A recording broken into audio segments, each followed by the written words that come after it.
Hello everybody, welcome to my channel. My name is Talia from Talia's Eye Candy, and today is Women Chat Wednesday. I don't know if you saw my first Women Chat Wednesday, but it was an intro, and I apologize for not doing one last week, but I think I put it in all my descriptions that my editing on my computer is a bunch of crap, so it takes me longer to upload it, edit, and then go ahead and upload it again to YouTube. It's just something special. But anywho, today I want to talk about what our do's and don'ts are.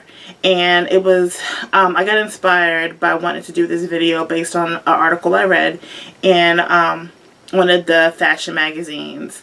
I don't know if it would be a copyright issue or something, so I will leave the name of the magazine out of my video, but I would definitely leave it in the description box below. So if you want to check it out and you want to read it for yourself, I'll go ahead and leave it there.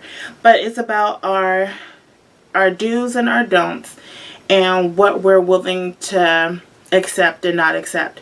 So I'm gonna go over the questions and I'll answer them myself and then kind of go into a little discussion about it. So if you're interested on wanting to know what or just wanted to talk about what your do's and don'ts are, please stay tuned. Okay, so I have the article in front of me, and so I'm gonna go through the questions. There aren't, well, the do's and the don'ts, there aren't many. So the first one is, a do is to keep your life plans open.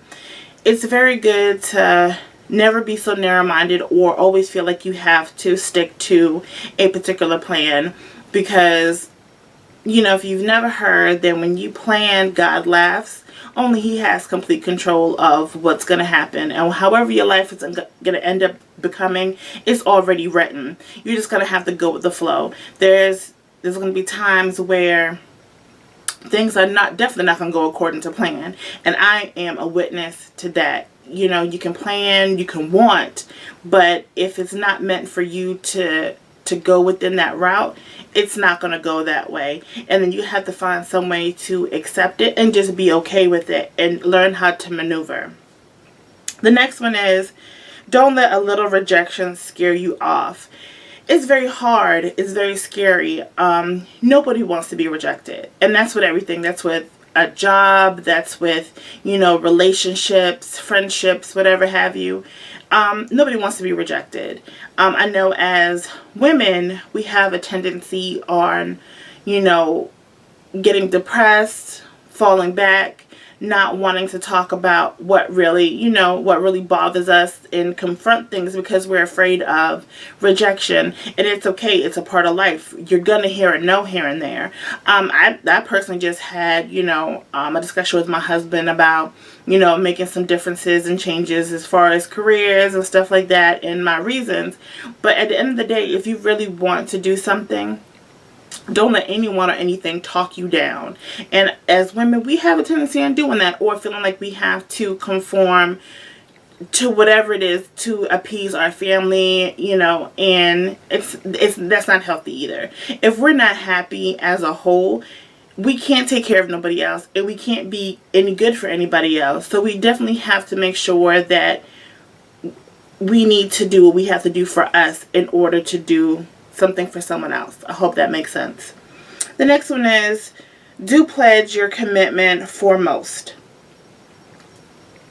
When you're planning on committing yourself to whatever project, whatever your heart desires, stick to it.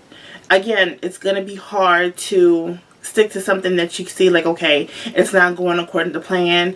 You know, things keep happening and I'm never going to get it together. If you are committed, excuse me, if you are committed, it's going to happen. It's bound to happen. You just have to have faith that it's going to happen.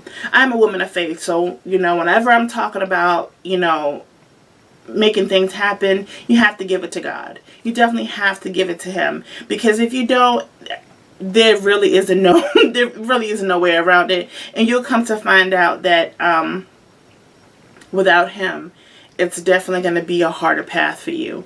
And then, there are some people who make it without him, but trust and believe that there's a consequence down the road somewhere. It may not be apparent to you now, but trust me, it will happen. So stick to your commitments, give it to God, always pray on it, and I'm more than positive that it's going to go the way you want to. Don't lose your independence. And when I read that, I think of a lot of women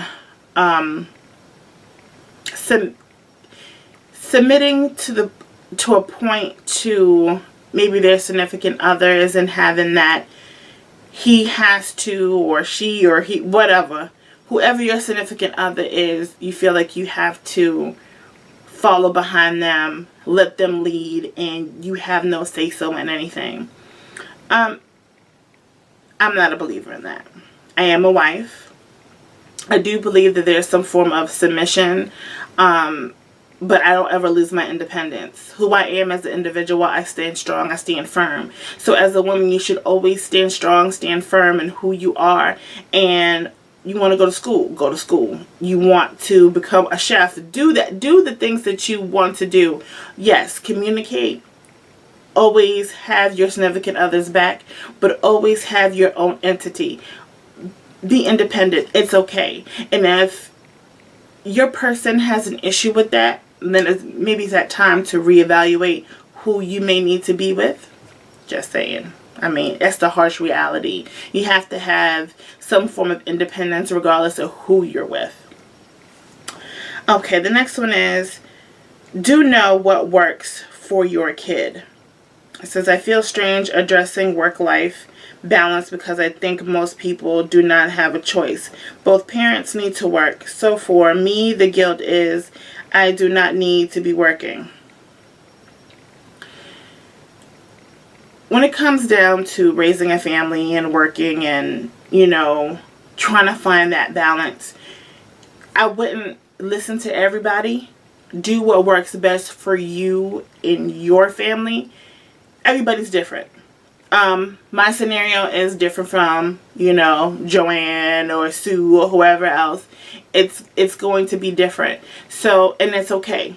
Whatever your, demographic is, let that be that. And you don't have to justify that to anybody or explain yourself to why things are being done the way they're being done. That's your thing. It worked for you. So, let that be that. Don't go under the knife. Just smile. Okay. This is in reference to, from in the article, this is in reference to plastic surgery. I guess that's something that is alive and well nowadays. It's so easy for you to go under the knife to correct whatever issues you have. And this article is in reference to Botox injections. I guess you see a little wrinkle, whatever have you, you want to fill it in. Now, as a woman, regardless of race, religion, creed, whatever have you, we're very vain individuals because we don't want to grow old. We're constantly in the mirror. We see a frown line. We see crow's feet. We want to fix it. I don't know if you're aware, but we're designed to get older. We are born to die. We're not going to look the same. Yeah, I have gray hairs. I do dye my hair, but I let them peak a little bit just to know I am a mature woman. I'm 35 years old. I'm proud to say that. It's when people start to be in denial about who they are, that's a problem. I think that's more psychological. You have to embrace your growth. It's a part of growing. You're not going to look like you're 18, 25 or whatever forever. So talk to God about that one because you're going to have to learn how to embrace it. I know nowadays a lot of women are doing a lot of the body contouring and, trying to build curves and butt and boobs or whatever have you.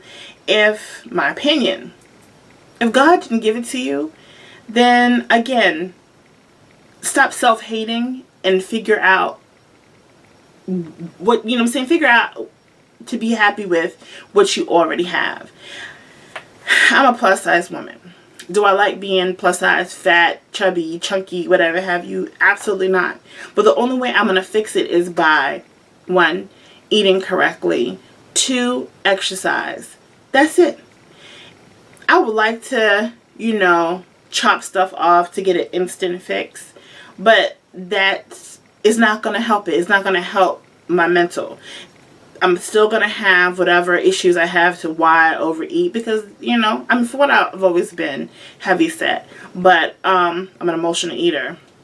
When I stress, I tend to eat a little bit more, and then when I'm good, I'm even key. But there's a reason to that. So you just got to kind of tap into, whatever issues that you're having to correct it. A knife, a needle is not going to fix how you feel about yourself. It's just not going to. It's not going to.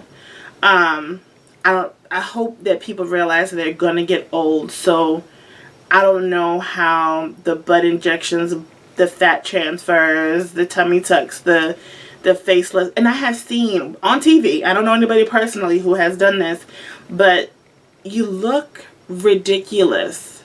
I don't know if you're aware, but those who just obsess over plastic surgery, at some point you no longer look like yourself. You look like a mutant. And I don't know if that's a look that you're going for, but stop the self-hating and embrace what you have. Love yourself. No one is going to love you until you target that yourself.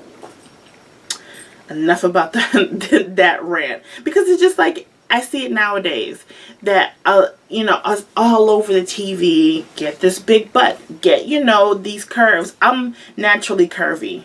I have hips. I have a little bit of butt or whatever. My waist happens to be smaller. People pay to look like me. A little smaller, but overall to have that curve.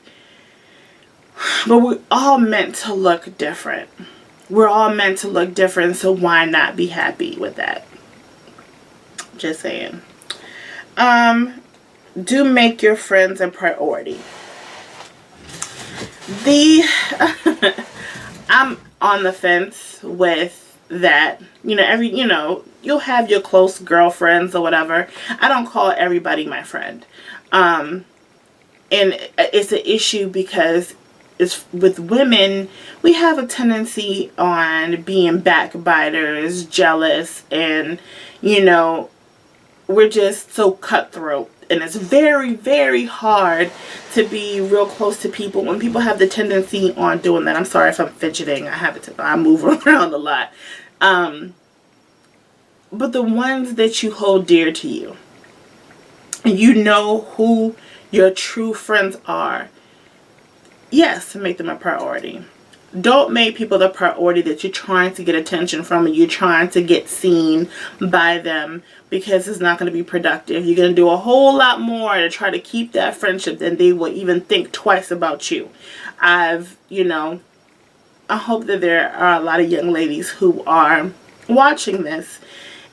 Let me tell you, you're only going to come by maybe 3, 4 the most really, really good friends that will care about your well-being at all times. And everybody else will have their season. They'll come in your life. They'll teach you a lesson. And then that's it. They're gone. And you have to be okay with that. But the ones that are true to you, yes, make sure you give them a call once a week, or a text or whatever. Let them know that you're thinking about them and definitely have their back. Again, only you will know. You have to sit back and kind of see, okay, who has truly been there for me? There was something that I had saw on Facebook about how, women having each other's back, and will we ride with our best friends to the end. Some women are like that. And I know a few friends that when I had transitioned when I relocated from Virginia to Georgia, I still have the same 3 that I grew up with. The people that I became cool with throughout the years, I no longer talk to. And ask Talia if she's okay. Abso-freaking-lutely. I'm fine. I'm okay, but I kind of knew that. I had that premonition before it came. Everybody comes around for a season, and you'll see it. It's going to be apparent. God is going to put that before you. You're going to know who is there for you and who isn't. So the ones who are there, make a little time, send a text, write a letter, do whatever, Skype, that Snapchat, whatever. Just let them know that you love them, that you're thinking about them, even though you may not talk every day. And the last one, don't you dare judge. Now we can go on and on about that one.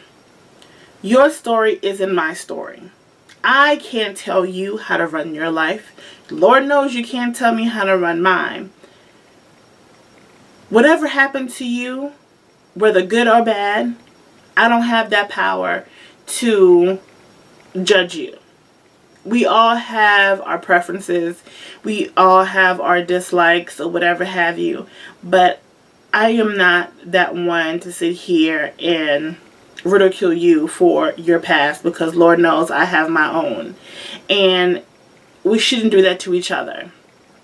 You see that every day.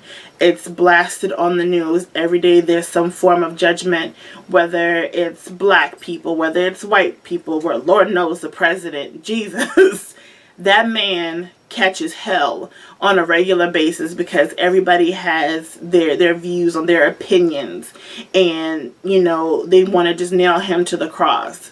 I'm not saying that he's a phenomenal president, but who are we to sit here and start pointing fingers at anybody? Because once Judgment Day comes, and then when God turns to your page, you just got to ask yourself, have you done everything in this lifetime that he would be proud of?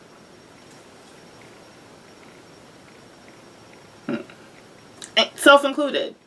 Self-included.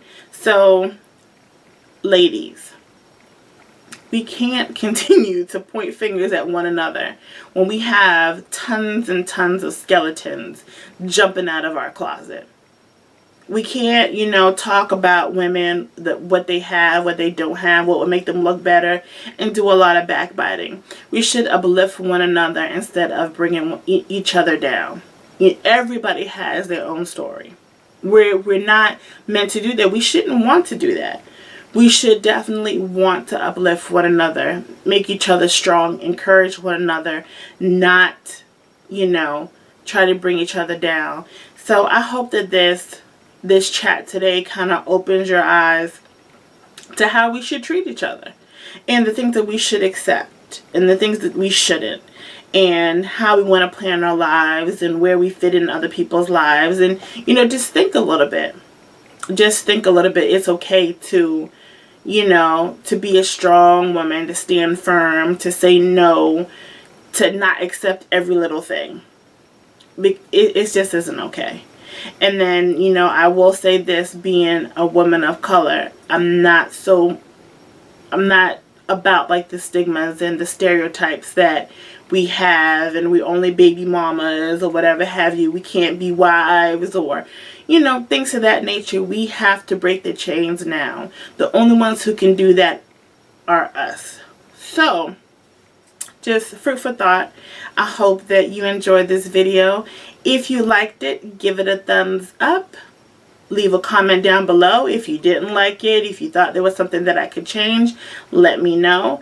And click subscribe. I would be more than happy to have you on my team, and we can go back and forth and talk and chit chat. But yeah, I just want us to come together and be more of a team than enemies.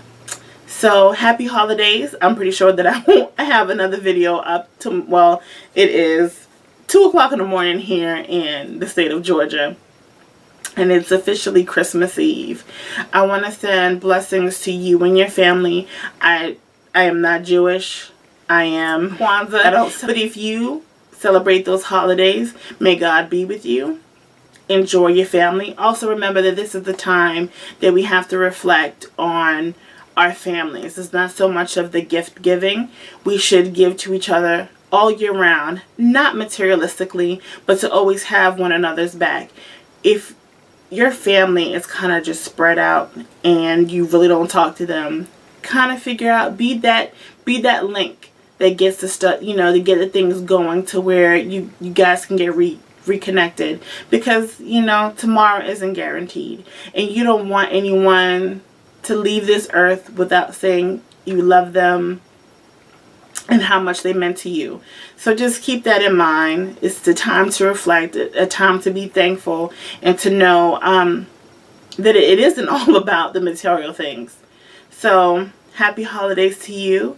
I definitely will have another video out before the New Year's, but if this is the last time you decide to stop by my channel, Happy New Year to you. I wish you all the best. I hope that you have a prosperous year.